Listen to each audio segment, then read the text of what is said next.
Hola amigos, ¿cómo están? Espero se encuentren muy bien. Yo soy Daniela Montañez y les doy la bienvenida a mi canal y a un nuevo episodio de Historias que valen la pena contar, donde damos voz a historias que merecen ser escuchadas. Antes de comenzar, te invito a suscribirte y activar la campanita de notificaciones para que no se pierdan ningún video. Hoy les traigo una historia que ocurrió en Argentina. Y recuerden que cada historia tiene su propio valor y su propia lección. Los invito a que se unan a mí para iniciar con esta historia. El movimiento feminista en Argentina ha sido crucial en visibilizar estas situaciones, organizando marchas y campañas como el de Ni Una Menos, que buscan generar un cambio social y legal. Y es por eso que hoy hablaremos de la historia de Priscila Martínez, una joven que desapareció el 23 de febrero del 2020 en Santiago del Estero, Argentina, y posteriormente encontrada casi 2 meses después, el 15 de abril, debajo de una cama en la casa de un familiar.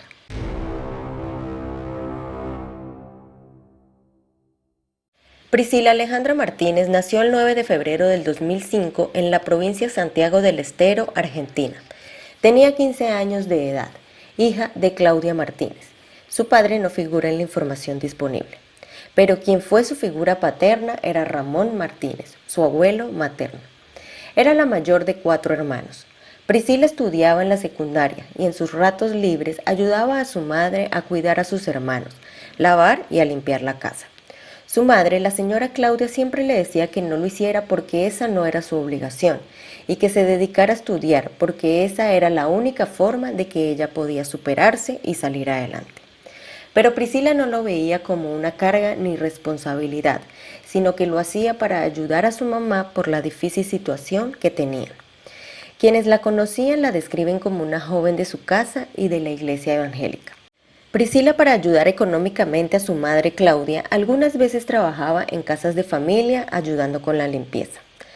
Cerca de la casa de Priscila, a unas cuantas cuadras, vivía Rubén Óscar Ávila, de 24 años de edad y a quien apodaban Pela, oriundo de Buenos Aires, huérfano de padre y madre, y primo hermano de Claudia, madre de Priscila.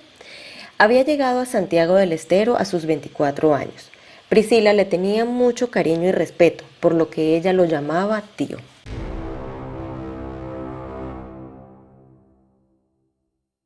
Según las investigaciones y confesión de Rubén, el 23 de febrero transcurría un día normal en la vida de Priscila.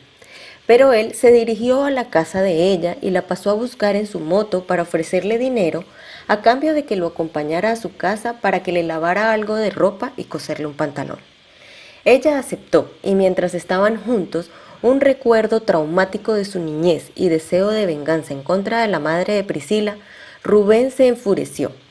Él recordó que cuando era pequeño la madre de Priscila lo acusó de un robo y que por ese motivo sus padres lo habían echado de la casa, por lo que tuvo que vivir en la calle durante varios años, y la atacó mientras Priscila gritaba y trataba de defenderse. Rubén la empujó y su cabeza golpeó contra la pared, cayó al piso y la sofocó. Luego la tapó con una bolsa y fue hasta la casa de Priscila, donde con total frialdad tomó mate con la señora Claudia y Ana, madre y tía de Priscila. Cuando volvió a su casa escondió el cuerpo debajo de la cama, durmió con ella 4 días hasta cavar el pozo. La desnudó, la enterró y se deshizo de la ropa de Priscila. Luego, una semana después de los hechos, fue a trabajar, cobró su salario y compró 2 bolsas de cemento. El 1 de marzo contrató a un albañil para realizar el contrapiso, pero aseguró que el trabajador no estuvo involucrado en el hecho, ni sabía de la existencia del cuerpo.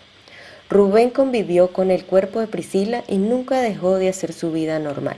Dijo que fue a visitar 2 veces a la familia de Priscila y les dio dinero para que compraran comida. Paralelamente a todo lo que sucedía, por supuesto, los familiares de Priscila, en vista de que ella no llegó a la casa ese 23 de febrero, ni los días posteriores, colocaron la denuncia, y la investigación se inició de inmediato. En redes sociales también se inició una búsqueda. No tenían a ningún sospechoso.